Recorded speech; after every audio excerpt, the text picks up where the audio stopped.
Hello, everybody, and welcome to This Week in Astrology with your friend Gretchen Heidel, full-time astrologer, life coach, Reiki master, and so much more.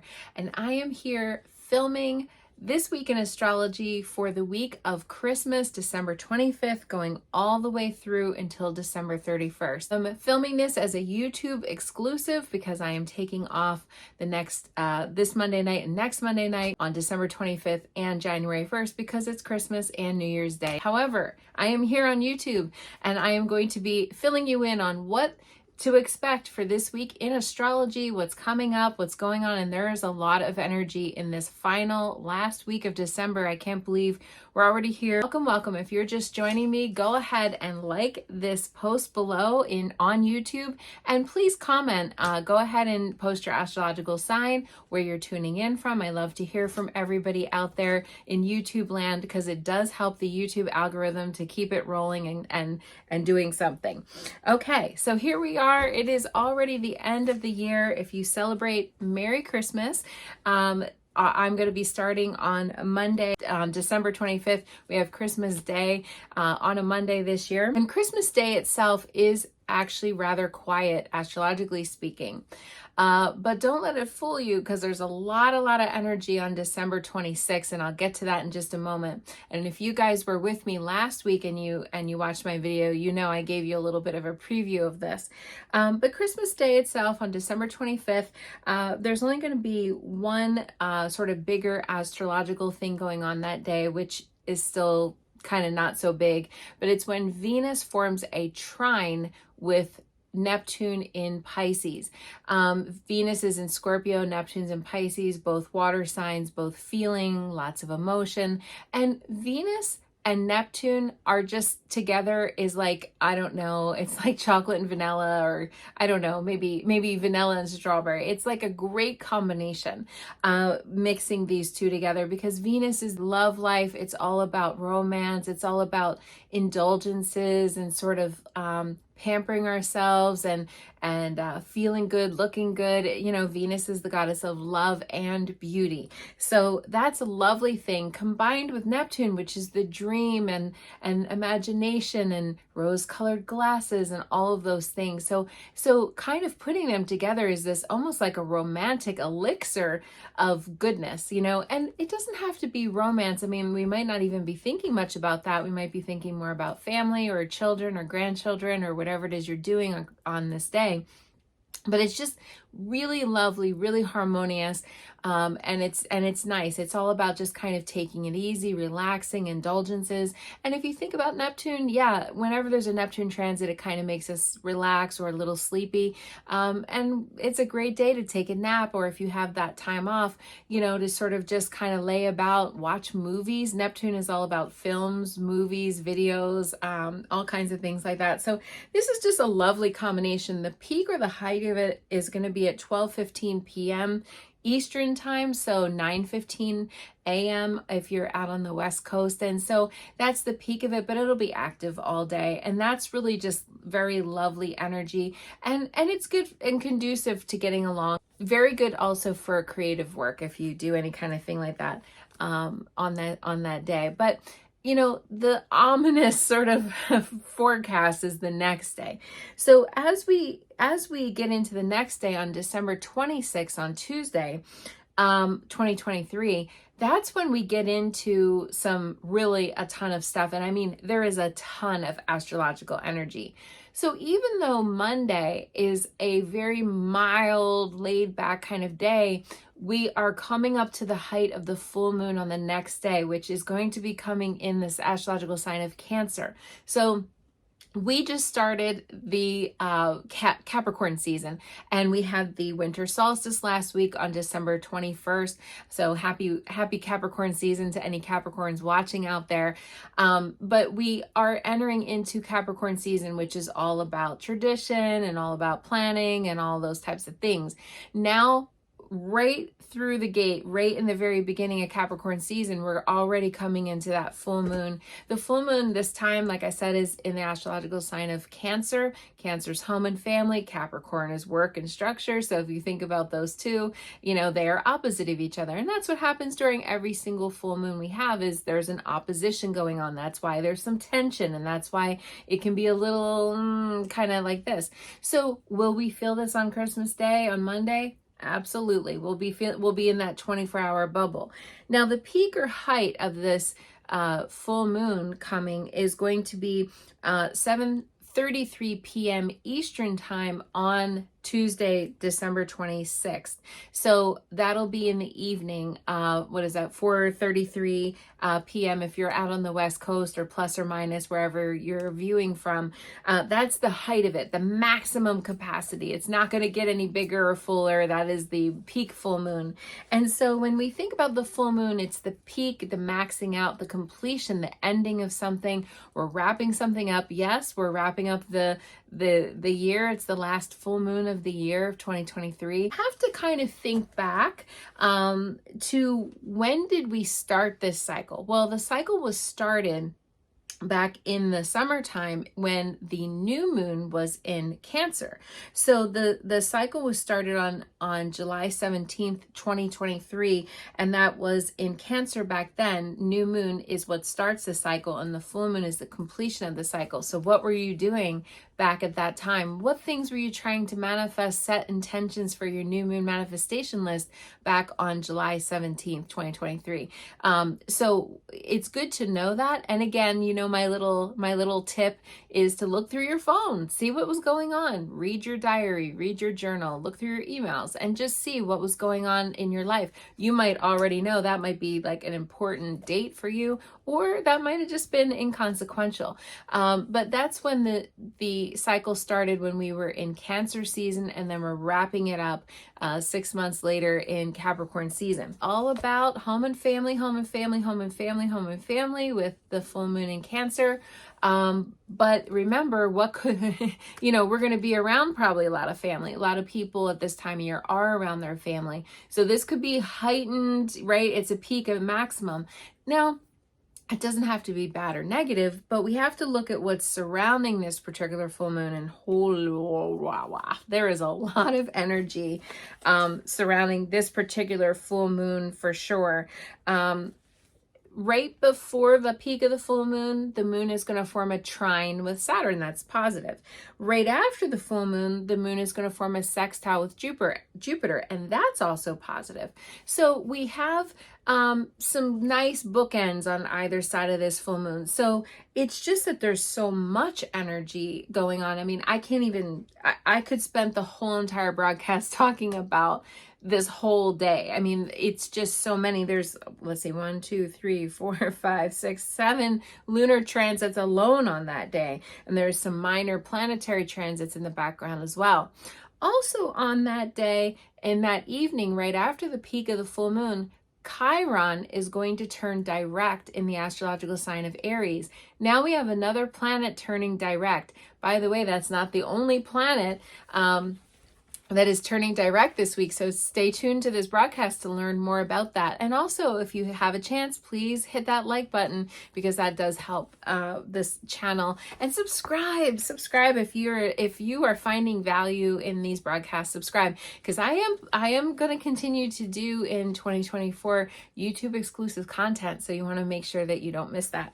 Okay, so getting back to this, and by the way, December 26th is also called Boxing Day for if you're Canadian or tuning in from the UK, or happy Kwanzaa as well. So that's the first day of Kwanzaa. So getting back to this Chiron direct. So Chiron's been retrograde for a while now, and we've been reviewing old wounds, past hurts, all kinds of things, what's going on from the past. Now, Chiron is considered to be more of a minor, but I would say out of all of the sort of minor planetoids and dwarf planets and asteroids, Chiron is the most mainstream of all of them. A lot of more mainstream astrologers are starting to talk about Chiron, and so it's getting more press. So Chiron is in Aries. It's been in Aries for a while now, and so Chiron's finally going direct. So that's good. But again, sometimes that can bring up some sort of past stuff, around a full moon. One never knows what's going to happen with a full moon. It can be a peak, like I said, maximizing something where we're really going to give it our all. Or it can be something that's really, really a lot of tension, stress.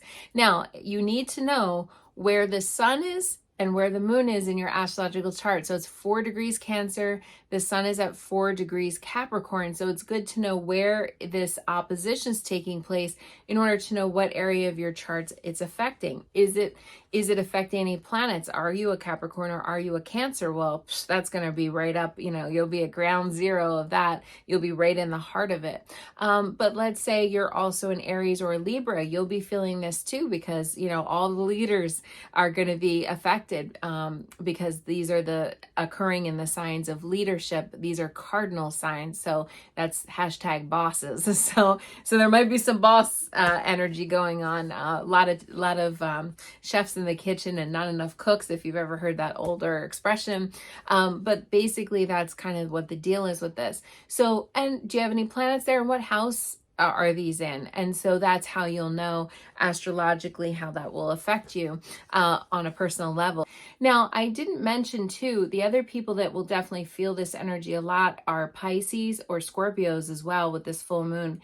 So if you have any water in your chart, you'll definitely feel a lot of that. This is something, again, it doesn't have to be bad, but it is going to bring up maybe some tension. And we just might even just be feeling the feelings because, boy, if you think of Cancer, Cancer is intuitive. Cancer is all about feeling those feelings. And Cancer's the crab, so we might even want to kind of hunker down a little bit during this full moon because, preparing for the holidays is a lot. And sometimes it's like that, like we're going, and then it's like, oh, we finally did it. All right, now I'm going to take a nap, for half the day.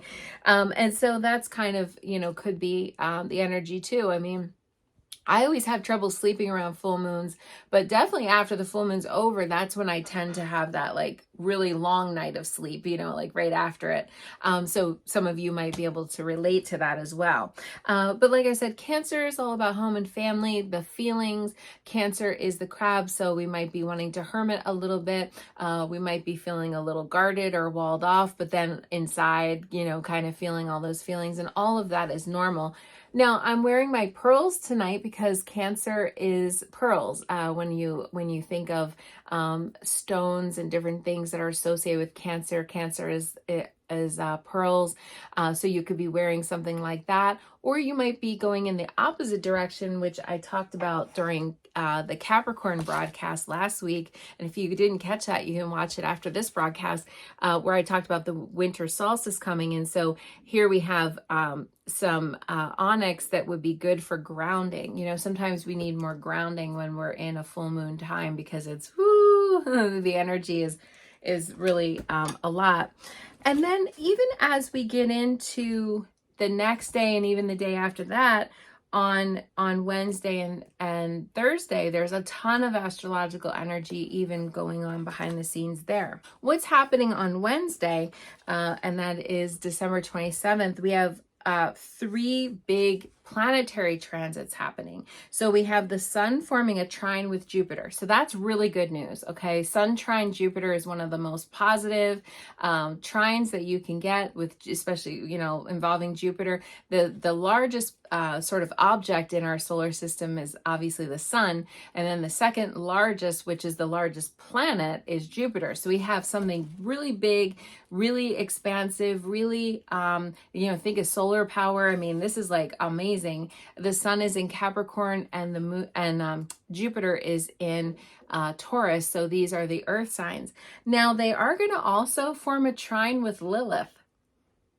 The two, so they're actually forming what's called a grand earth trine because these are all in the earth sign. So if you are an earth sign, you will definitely be feeling this. We go back to water and earth. I mean, those are complementary elements. So, it might not be, it's one of these broadcasts that I can't say it's going to be all like really difficult or all really good. Everybody's going to experience it a little bit differently. But with this sun forming a trine behind the scenes with Jupiter, if you've seen previous broadcasts when I talk about Jupiter, Jupiter expands things. Jupiter makes things bigger. Jupiter blows things up. But also Jupiter is very good for, anytime you want to have a little bit of optimism, a little bit of feeling good, energies, that usually is a Jupiter thing. But like I said, the sun and Jupiter are going to be aspecting, and it is going to be positive with Lilith. Now, how could that be positive? Because Lilith, as you know, is dark. If you watch my broadcast regularly, Lilith is in Virgo right now, and she can be a little dark. Well, actually, Lilith, if you think about the mythology of Lilith, she is wild. She's untamed. She's wants to be, it's like the repressed side of us that wants to come out, that's Lilith. And she's very raw, she can be very raw. In fact, often she's painted almost like a little bit animalistic. She's just very, passionate and fiery. And so these two, the sun and Jupiter aspecting her, could bring out something that we've been wanting to kind of do for a while, or, something that has been going on behind the scenes, something that we want to bring out into the light and sort of explore within ourselves. So that could be positive. I mean, let's hope so.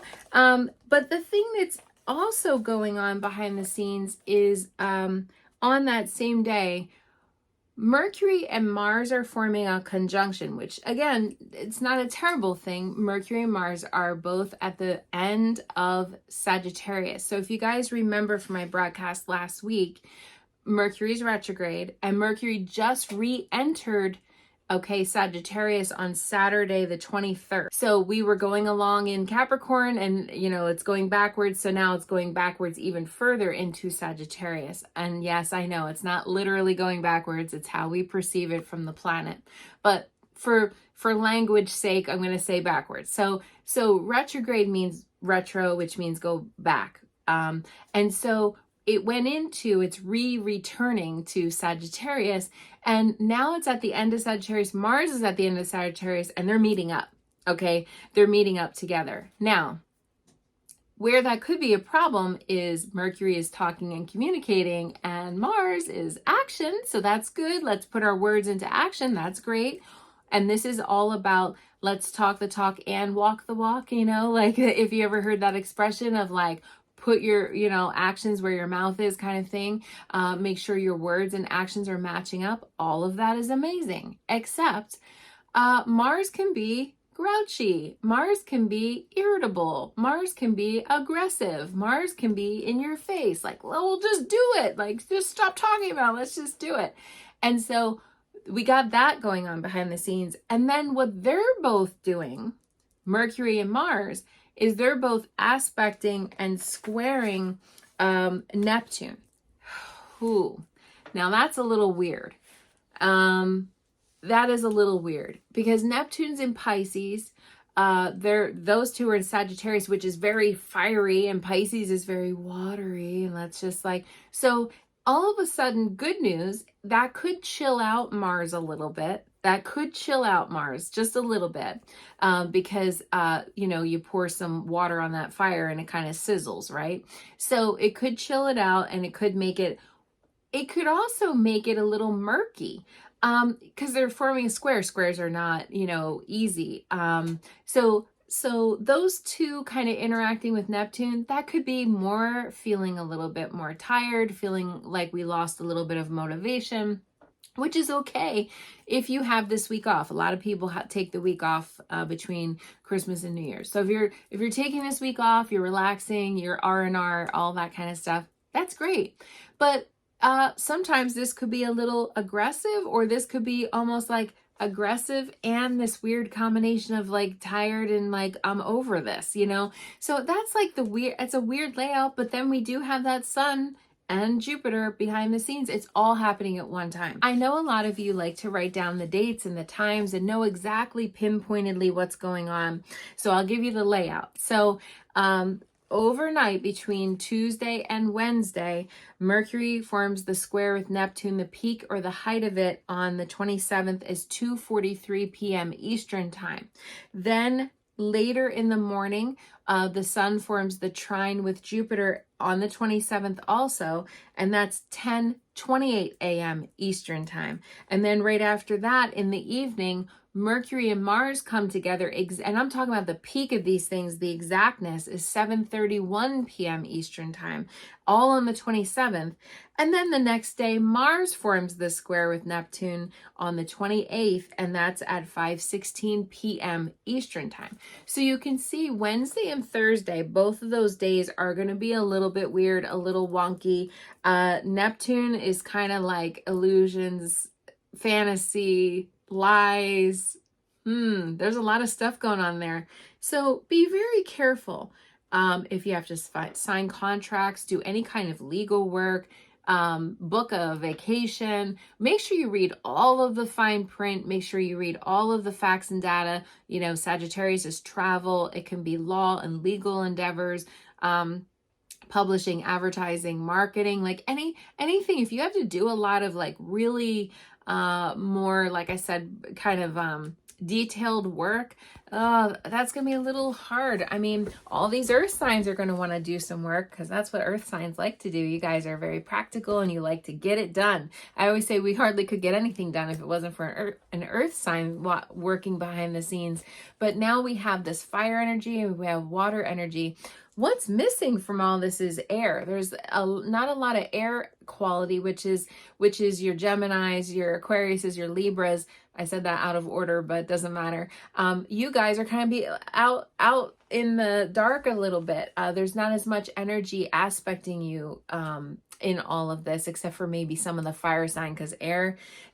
If you think of it in Western astrology here, out of the 4 elements, I say Western because in Eastern astrology, they have, I believe, 5 elements. And we'll talk about that at the Chinese Astrology New Year broadcast. But with the 4 elements, when you look at fire and air, those 2 are besties, and water and earth, those 2 are besties. So if you think about those 2, sets, they're activated, but the air quality is missing. And air is all about ideas. Air is all about sort of being up in our heads, very cerebral, thinking of, different things. That's all good air stuff. So if you think about all that, that's kind of missing. The cerebral kind of ideas and the spontaneity and all that air kind of brings is a little bit missing. But we're in our feelings, we're in our practical with feelings is water, practical is earth, and fire is passion. So we have all of that going on, but we're not really maybe thinking things through all the way with the air being missing here. Anyway, all of this is going on between Wednesday and Thursday. I mentioned a lot of signs that are getting activated with all this, and I would just say, again, if you can drift and dream and explore and imagine and, I don't know, have all these different things, fine. If you're doing creative work during this week, fine. If you're doing intuitive stuff this week, fine. But when it comes to signing the contracts, the detailed work, all the fine print and all the different things, make sure you really are understanding what's going on, because this Neptune squaring everything is a little wonky. We have a lot of Neptune this week. Even Monday was starting out with a Neptune transit. Okay, Friday. Okay, TGIF. Well, it is going to be a TGIF because Venus is on the move. Venus is moving out of Scorpio, so we're no longer going to be Venus in Scorpio, and we're going to be moving into Venus in Sagittarius. Our Sagittarius, you're going to be having Venus coming through, and she's fun to come through your sign.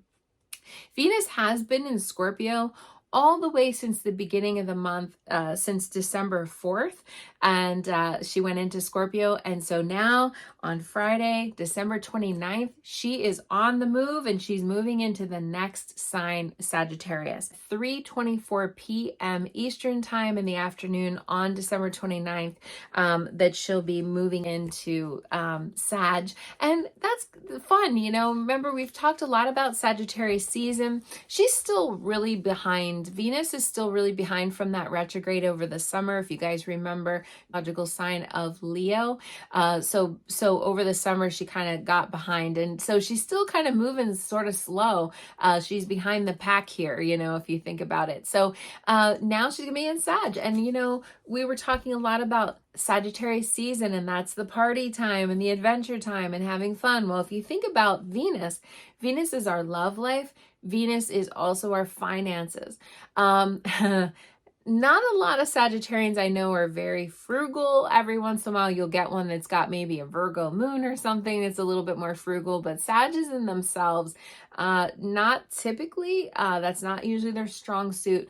But I will say this, Sagittarius is up for the adventure, up for a good time, up for a flirt. I'm going to just say this. If anybody out there has Venus and Sag, definitely post below if that's your native astrological Venus sign. You all are one of the bachelor and bachelorettes of the zodiac. There's a group. I've talked about different ones being known for kind of being single a little longer, or unless if you kind of jumped in really early. Every once in a while you get a really impetuous jump in really early. I don't know what Britney Spears' Venus sign is, but she is a Sagittarius. I believe I'm saying that off the top of my head. When she got married, it was like a 48-hour wedding. That's kind of that's like, sometimes I'll see a Venus and Sag do that, like early in life. It's like that kind of early marriage, but usually they tend to be the bachelor and bachelorette. So if you think about Sagittarius as half man, half horse, the horse likes to run around. The horse likes to have some adventures and fun and kick up its heels and doesn't want to be inside the barn all day.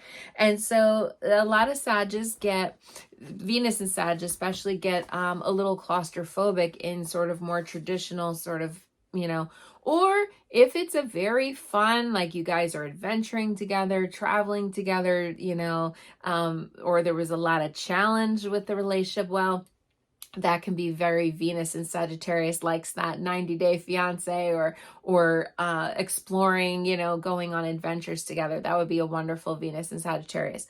So if you think about this could really help us to kind of get outside of our box, to explore, to kind of embrace our inner, kind of fire, because that is Venus and Sag is a fire sign. And so it's not known as being like necessarily the most romantic, but boy, is it fun. Boy, is it fun. If you like to joke and laugh and tell jokes and go to parties and have a good time, hey, this is going to be right up your alley. Whereas Venus in your chart, the Sagittarius area, the house that Sagittarius is in, Venus and Sagittarius, you're going to feel that a lot if you are a Gemini or a Sagittarius, or even maybe a Virgo or a Pisces. Definitely the other fire signs are going to feel it, like Aries or Leo, because all the fire signs will get activated because of Venus and Sagittarius. And it's interesting because the sun during this time is going to be in Capricorn, while Venus is in Sag. So we'll have a little inside Sagittarius still going on that wants to party. Now, how much partying are we doing in the end of December going into January? I mean, I don't know, but that's going to help us to kind of get outside the box a little bit. We might be seeking more things to do this winter, or, just kind of having those fun adventures with friends. I do feel Sagittarius is a very friend-oriented and connecting with friends. So this could be that. Now, keep in mind that Mercury is going to be still retrograde until January 1st. So we don't want to start any new dating endeavors unless if we're returning, okay, to a past or an ex situation. You already knew the person and then they're coming in. That's the only exception to that rule. So I'm talking about Venus, the love sign. So I'm just giving you like kind of the information about that. You want to maybe wait until after January 1st if you're going to be doing an online dating thing.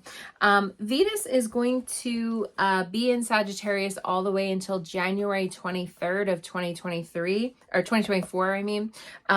So we have almost a month there of Venus and Sag. So I don't know, it could help to beat some of the doldrums that kind of tends to come and set in January after after the holidays are over. It's a good time to travel after Mercury's done being retrograde, because I think Venus and Sag love language is travel and adventure, really. Now, again, some of this could be a little extravagant. This Venus is ruled by Jupiter, if you think about it, because Jupiter is the ruler of Sag. So, this could be a little bit of an extravagant spending time, because Sagittarius, again, likes to kind of just, we'll just figure it out, and it's like, oh gosh, no, I'm overdrawn on my checking account now, so we don't want to do that. But yeah, I think this could be really fun. And again, this could get us outside of our box, could be adventurous. Settling down and, all that, it's not as good for that, but boy, is it good for having fun. So, and I always say you have to have fun first before you get so serious, keep it light, keep it simple. And this is a good time to remember to do that. So that happens on Friday. Venus and Sag will have a new season starting, Venus season. I have another bit of good news. On Saturday, Jupiter is going to turn direct. Chiron turned direct on Tuesday on the 26th. Now we have Jupiter turning direct on the 30th on Saturday. And when that is exactly going to happen is 9:40 p.m. Eastern time on Saturday the 30th, 2023, 6:40 p.m. if you're out on the West Coast. So Jupiter has been retrograde for it's always retrograde around 4 months or so. So it's been retrograde all the way back since September 4th. So if you think about it, our good luck, our good fortune, our optimism and expansion has been retrograde since the beginning of September. Anybody feel that out there? Have you guys felt any of that? So if you think about retrograde, right? If Jupiter normally is the great expander and kind of opens us up, well, what happens when it's retrograde? It contracts a bit, right? And so what we were supposed to have been doing, like Chiron, we were supposed to have been reviewing maybe some old wounding and some physical maybe ailments or things that we have to heal, right? That was that Chiron retrograde cycle. Well, Jupiter retrograde was all about kind of reeling things back wherever they've gotten out of hand. So if sometimes, like I said, Jupiter is really fun, but Jupiter can get out of control and kind of go like a little like too far out there. And so sometimes we have to reel back Jupiter. I don't like it when Jupiter's retrograde because I'm like, it's our good luck. It's our good fortune. It's where we get like a lucky break or something kind of is a lucky breakthrough or some kind of thing. I don't like that to be messed with. Okay. So I'm always glad when this retrograde is over. But that's what we were supposed to be doing is reviewing. Now it is in Taurus. This has been in Taurus for a while. We won't have to deal with the next retrograde for a while. It won't be retrograde again. It goes retrograde once a year. It won't be retrograde again until next October in 2024. And at that point, it's going to be in Gemini. It's going to move out of Taurus in May. So this was the only time it was retrograde in Taurus, Jupiter, and we will be done with this. A whole different sign. It'll be in Gemini in our chart. So, but it's still in Taurus right now. So we have to kind of honor that. And so that's good that it's going to be moving again in a forward or seeming to move in a forward direction. And our expansion will start to kind of come back online again. Our good luck, good fortune. Now, again, Jupiter sometimes can get a little too out of hand with things. And so that's why we have these retrograde times so that we review and review again wherever Jupiter is in your chart. So it's good for you to know where is Jupiter in your chart. The really big thing coming next year, I'll give you guys the preview. And I might have even talked about this before because it is going to be such a big deal. Next April is going to be a big deal. And on April 20th, so how I'm remembering that is 420. If anybody kind of heard of that, 420, that's going to be the day. Okay. April 20th, Jupiter and Uranus are going to come together in a conjunction, and that's going to be one of the biggest transits, planetary transits of the year. One of them is going to be on that time where Jupiter is big and expansive and Uranus is unstable and shakeups and unexpected events and change. And that is very powerful. And both in Taurus, they're going to be coming together. And we'll feel that in February and March, because these big, large planets, you're not talking about just 1 week. We're talking about a couple of months we'll be feeling that. And so that'll be the big thing coming. So, and if you're a Taurus, you'll be at ground zero of that. It'll be coming. So there's a big change coming.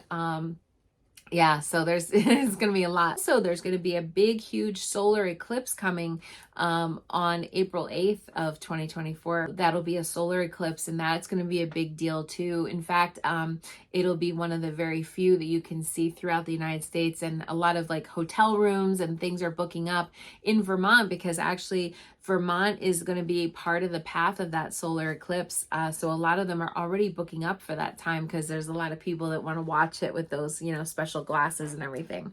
And so that'll be fun. That's going to be in Aries. So if you're in Aries, you're going to be feeling that solar eclipse, total solar eclipse. That'll be a big deal in April. We have two big things coming April 2024. And so there's a lot of astrology coming. And then New Year's Eve, there's a plethora of some moon transits that day, but there's really not much else going on as far as big planetary transits on New Year's Eve. The moon will change that morning on New Year's Eve from Leo. It'll go from Leo all the way into Virgo, 6:53 a.m. on New Year's Eve.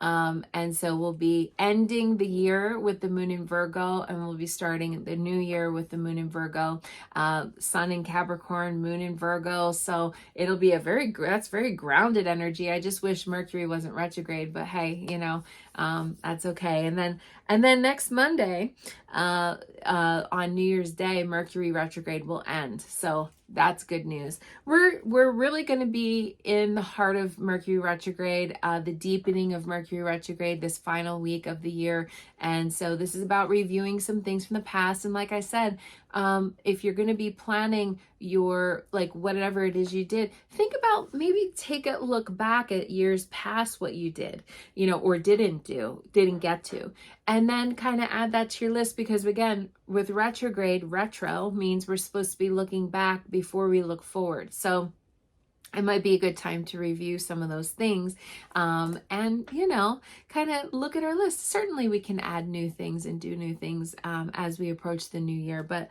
and sometimes people don't even do those. Some people just use a word that's their intention for the whole year, or a phrase, or just an energy, or whatever. Or maybe you just want to stick to your new moon manifestation list. It's all up to you. I like to set some kind of intentions. I definitely am an intention setter.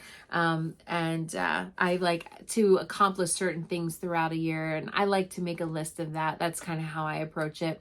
But everybody's different. And I just want to give you the most amount of information astrologically, because that helps us energetically behind the scenes to really propel us forward, or possibly hold us back a little bit. And so that's why I like to give you, like, oh, this is a good time to manifest, and this is a good time to hold off and just sort of, sit back a little. So that is this week in astrology. Now I'm going to pull a card. What do we need to know? It's not a live broadcast, so there's no questions. I'm missing that a little bit. Yeah, we're going to have a busy week. It's really busy. We're ending the year with a pow, it's a busy week. So we're going to have, just to review, we're going to have the big full moon in Cancer. Sun was going to be in Capricorn, and that's coming on the 26th. And then Chiron's going to turn direct also on the 26th, so that'll be good. We'll get to move forward with maybe integrating some of the things that we were working on healing. We'll get to integrate that now. Now, we're going to have a busy Wednesday, Thursday. There's going to be really sort of weird combination of energies. On one hand, it's going to be super positive. On the other hand, there's going to be some murky, cloudy weirdness. So I can't say for everybody it'll be good or bad, because there's just a lot of energy there. So I would just say, lean into, be optimistic. And also Jupiter is a good time to kind of, I don't condone gambling, but playing the lottery or, having some fun with that. That can come on Wednesday and Thursday. Friday, we have Venus starting a new Venus cycle in Sagittarius. So we're going to get our Sagittarius Venus on. And then Saturday, we do have the ruler of Sagittarius, which is Jupiter, turning direct. So all you Sagittarius out there might really feel that. Also Taurus is too, because it's going to be Jupiter's in your sign. So yeah, so what do you need to know about this week? I'm going to be using my Moonology cards and some Archangel Gabriel cards, because I feel like Archangel Gabriel really helps to give us messages, really good messages. So what do we need to know, all of us? And if you love this broadcast, please comment below. I love to hear from you. And also, if you want to have a personalized astrological session, I'm still booking those this last week, and also getting into January, I'm booking those normally. So go ahead and contact me that way too, sending an email or a text or a direct message. All right, so what do we need to know for the week? All this energy, the big full moon energy, what do we need to know? There's a lot of, the cards are jumping. Yeah. What do we need to know? Oh, that's good. Okay, so these are Moonology cards, and the cards are all moon signs. So this is not just pertaining to just this particular moon. This is finding a win-win situation. If you can see, the card there is actually Libra. This is the full moon in Libra card. A win-win outcome is in forecast, but also balance. Look at this, there's a lot of balance going on there. So full moons are a peak, like I said, an ending, an outcome, maximum. So there is that. So let me pull what else we need to know about this week coming up. What's important, because I do feel like we get a lot. Oh my goodness! Wow. Okay. Wow. New moon in Libra. This is very interesting because we have two cards here. Full moon in Libra and new moon in Libra, if you can see that. That's really, and both have the scales. So we might, just caveat to that, we might also hear about some, lot of legal stuff. There's been a lot of legal stuff behind the scenes of what's going on with the election, Donald Trump and Biden, and all this kind of stuff going on right now, ramping up. So we might hear about some legal stuff on the news during this week, because that's Lady Justice right there. You see the scales are the justice system.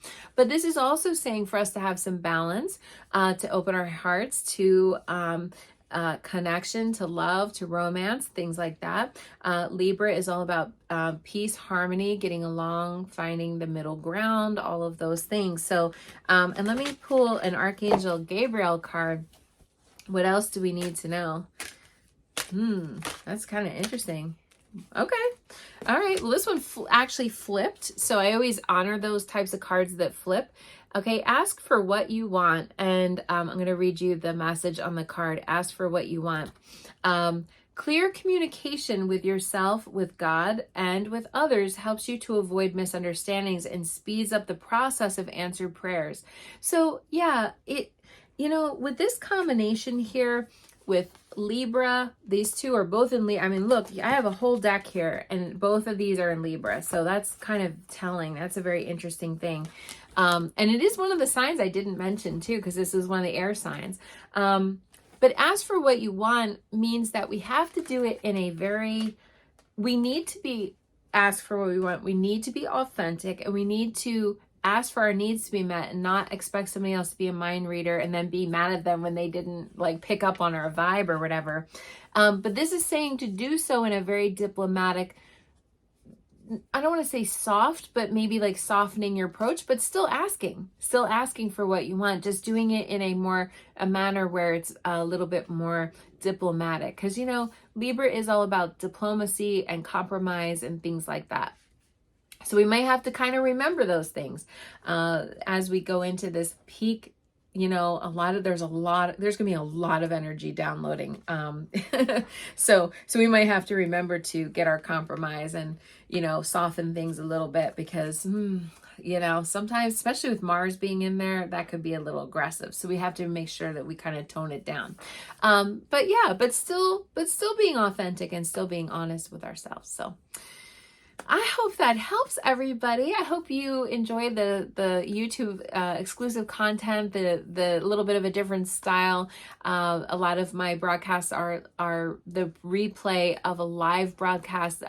If there's any questions that you have for me or anything you'd like to know or comments, you just put it below in the comments on YouTube, and I'll try to make sure I keep an eye on them and then respond to you. All right, lots of love.